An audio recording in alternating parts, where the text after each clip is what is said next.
종교철학 9번째 강의 시간이 되겠습니다. 지난 시간에 이어서 이번 시간에도 우리 3장에 나와 있는 내용들을 가지고 우리가 살펴보도록 하겠습니다. 이번 강의에서 우리가 특별히 주목해 보아야 될 것은 진리 이론들입니다.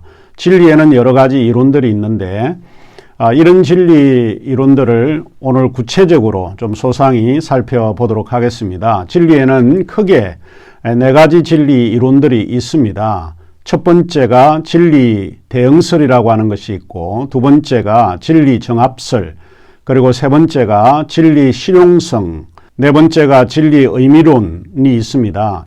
이 네 가지를 중심으로 진리 이론들에 대해서 살펴보도록 하겠습니다. 자, 그러면 계속해서 강의를 듣도록 하겠습니다.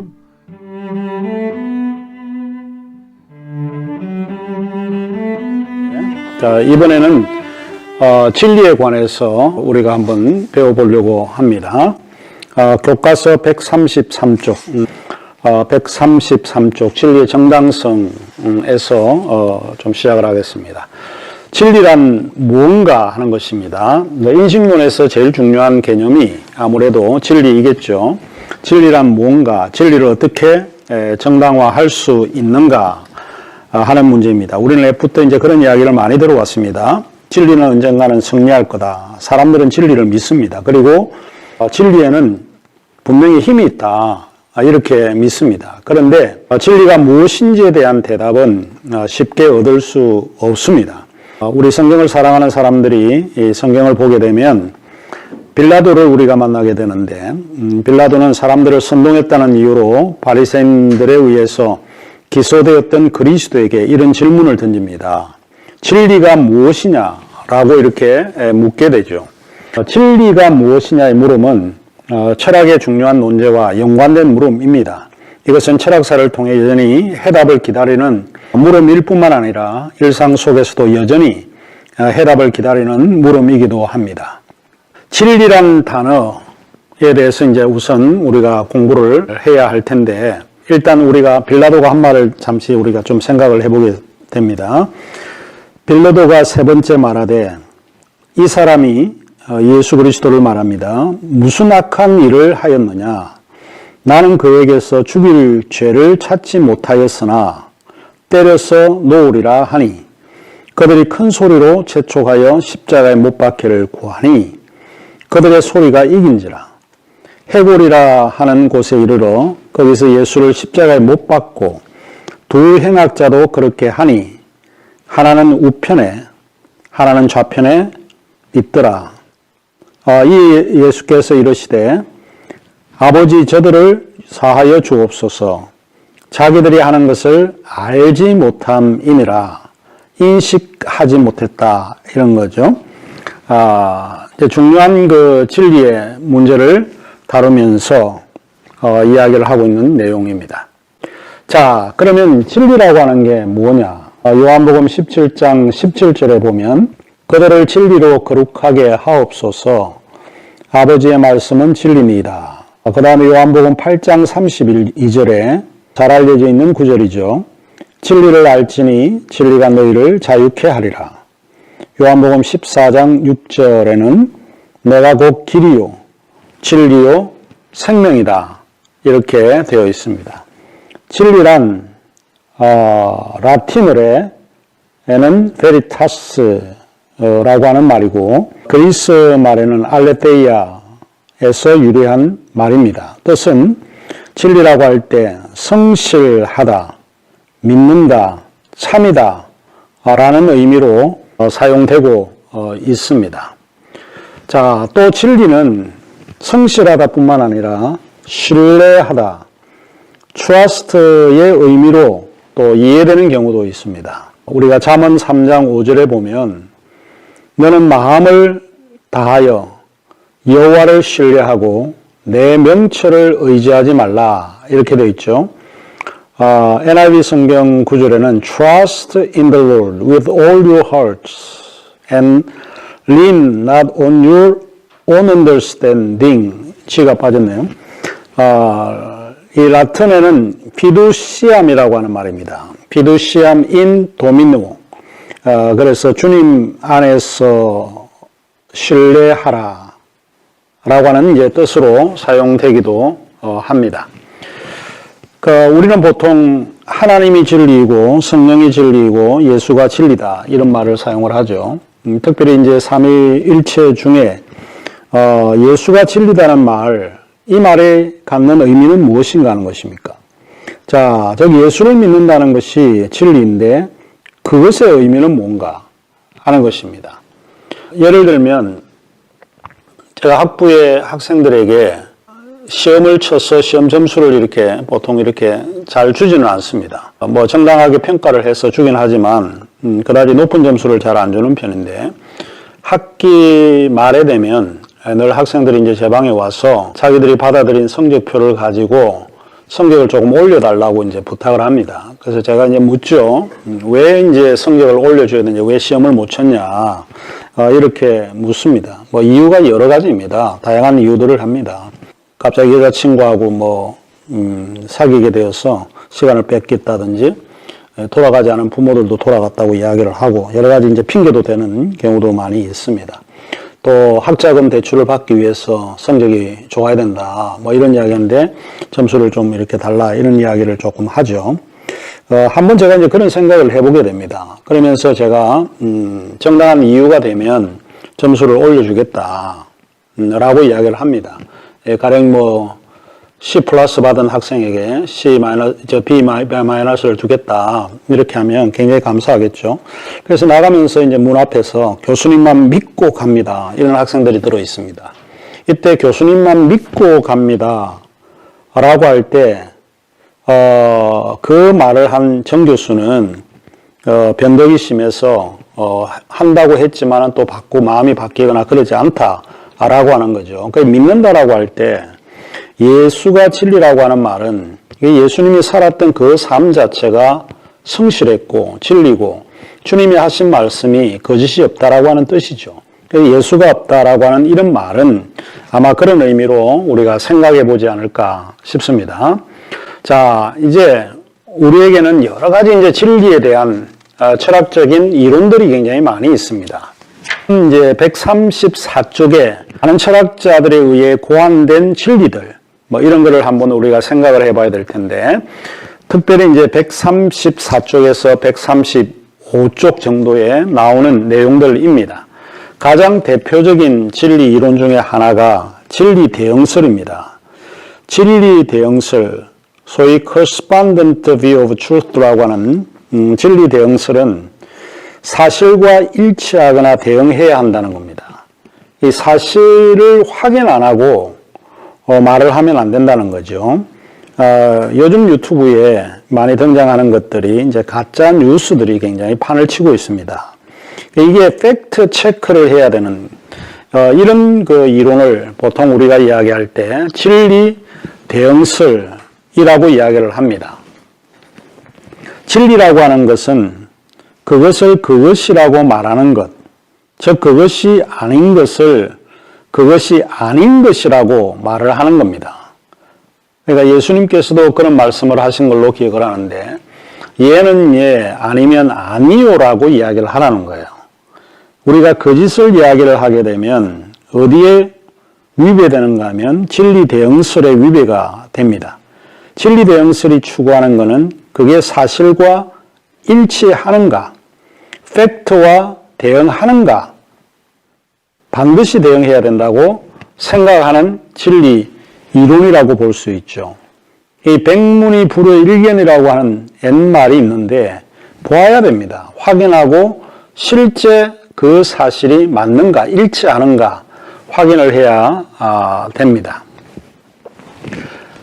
신명기 18장 22절 이후에 나타나는 구절 속에서도 아마 당시에도 여러 예언자들이 많이 있었던 것 같습니다. 그 예언자가 주님의 이름으로 말한 것이 그대로 이루어지지 않으면 그 말은 주님이 하신 말씀이 아니다. 주님의 말씀을 대언해서 이야기를 할 때 이게 실제 사실이 되는가 아닌가를 통해서 그 사람이 참된 예언자인가 아닌가 하는 것을 우리가 알 수 있다 하는 것이죠. 그러면 왜 진리 대응설이 오늘 우리에게 필요한 이론인가 하는 것입니다. 진리 대응설이 배격하는 것은 착각, 환각, 꿈 같은 것을 배격을 합니다. 대부분 이제 현실 세계와 동떨어진 이런 것들에 대해서 이제 반대하는 그런 경우라고 할 수 있는 거죠. 여기 진리 대응설을 주장하는 철학자들은 논리 실증주의자, 정기 비트겐슈타인, 버트란트 로셀 이런 류의 사람들이 진리 대응설을 주장했던 사람들입니다. 우리가 시간이 부족하기 때문에 논리 실증주의, 정기 비트겐슈타인, 버트란트 로셀은 앞으로 우리가 자주 만나는 사람들이고 만나는 개념들입니다. 여기에서는 다음에 제가 설명을 하도록 그렇게 하겠습니다. 자, 그 다음에 이제 두 번째 이론이 있습니다. 두 번째 이론이 진리 정합설입니다. 우리 교과서 137쪽을 보시면 나오게 되는데 진리 정합설은 coherence라고 하는 게 이제 소위 이제 일관성, 정합성을 뭐 이와 같은 개념으로 사용을 하고 있습니다. 진리 정합설은 다른 견해와 모순을 일으키지 않는다는 겁니다. A란 사람은 이런 게 주장하고 B란 사람이 이거를 주장하게 되면 서로 모순이 일어나게 되면 이거는 정합적이지 않은 거죠. 그래서 진리는 하나 두 사람이 일치를 봐야 되는 이야기입니다. 다시 말하자면 판단에 대한 진술의 참과 거짓은 지금까지의 판단 체계와 지식 체계와 부합해야 한다는 겁니다. 이게 이제 진리 정합선입니다. 조금 이제 설명을 하자라고 하면 진리라고 하는 것은 개별적이고 단편적인 게 아닙니다. 전체적인 체계를 이루는 것이다. 프란시스 브래들리가 이제 그런 주장을 했는데 진리라고 하는 것은 정합적이 된다라고 할 때 단편적인 게 아니고 전체적인 체계를 이루는 것이어야 그게 진리다라고 하는 거죠. 종종 우리가 이제 이런 이야기를 합니다. 예를 들면 너는 하나는 알고 둘은 모르는 거나 그런 거죠. 그러니까 자기가 알고 있는 게 진리라고 생각하고 믿고는 있지만 단편적인 거라고 볼 수 있는 거죠. 그런 거는 진리 이론에 맞지 않는 내용이라고 볼 수 있습니다. 과거의 경험적 지식과 다르지 않다면 그것은 진리이지만 문제는 경험적 지식이 선택적일 때는 진리의 판단이 모순을 일으키게 된다라고 보는 거죠. 진리 정합설을 주장하는 철학자들은 블랜샤드, 브래들리 이런 류의 사람들이 있습니다. 상당히 진리 정합설은 논리성을 요구하는 이론이라고 볼 수 있습니다. 자, 그 다음에 이제 우리가 보아야 될 세 번째인데 그게 139쪽에 나옵니다. 진리 실용설이라고 보는데 우리가 실용주의라고 하는 말을 많이 여러분이 들어보실 거라고 생각을 합니다. 진리 실용설은 사물의 가치와 유용성 혹은 뭐 결과에 따라서 판단하고 받아들이는 견해입니다. 진리 실용설, 프래그매티즘 이라고 보통 이야기하는데 여기 가장 대표적인 이제 사람이 윌리엄 제임스입니다. 뭐 상담 공부를 할 때도 윌리엄 제임스가 많이 등장을 하지만 원래 철학자입니다. 보통 이제 미국의 철학을 이야기를 할 때는 두 가지 철학을 이야기하는데 하나는 과정 철학이라고 하는 게 있고 또 하나는 실용 철학이라고 있습니다.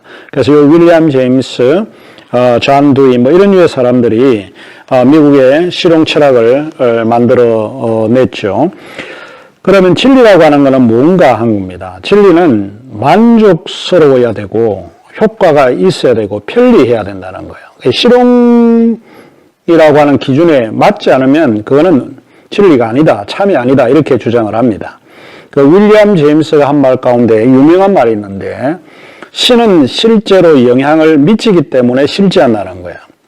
신이 존재하냐 존재하지 않느냐라고 하는 거를 아무리 논리적으로 검증하려고 하고 이렇게 논증해봐야 탁상공론에 불과하다는 겁니다.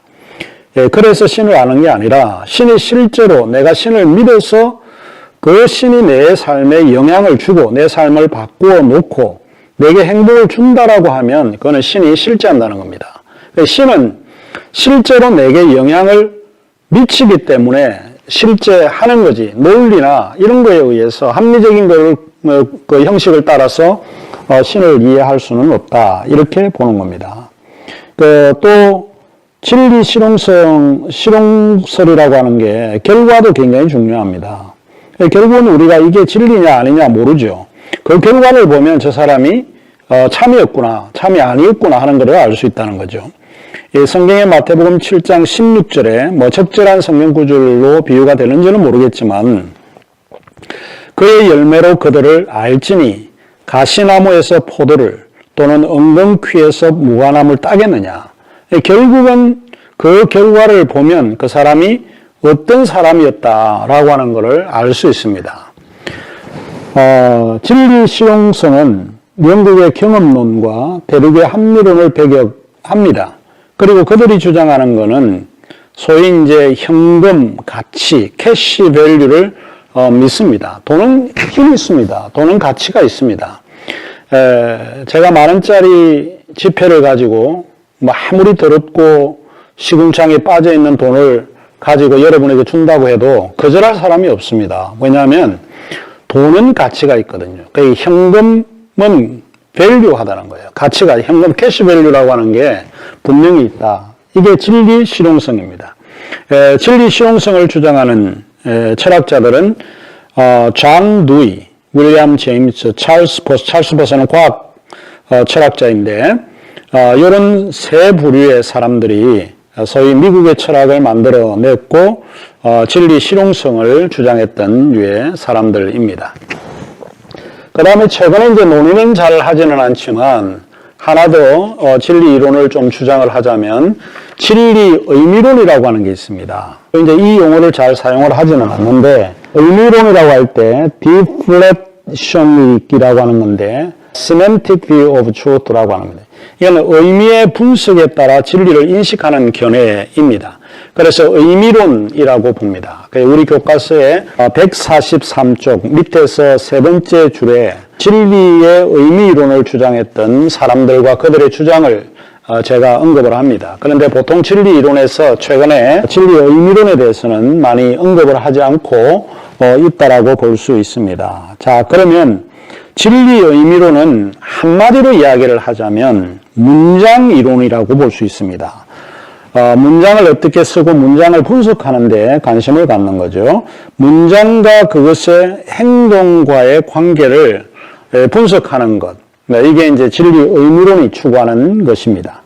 진리 배영설과 진리 의미론은 유사한 것 같은데 좀 틀립니다. 그거를 다음과 같은 문장에서 제가 조금 구분을 하자면 진리 배영설은 팩트, 사실 확인하는 것이고 또 그 다음에 이제 진리 의미론은 문장을 분석하는 거라고 이야기를 말씀을 드렸죠. 그러면 이를테면 박정희 대통령은 시해되었다. 이 문장은 진리 대응설의 문장입니다. 실제 박정희 대통령이 시해되었느냐, 됐지 않느냐, 사실관계 확인을 하는 문장입니다. 이와 반대로 박정희 대통령이 시해되었다는 것은 오보다 하는 거죠. 이거는 이제 문장이죠. 박정희 대통령이 시해되었다는 것, 이것은 이제 진리 대응설이지만 일어났던 그 과거의 팩트가 오보냐 오보가 하지 않냐 하는 것은 문장 이론에 속한다 보죠.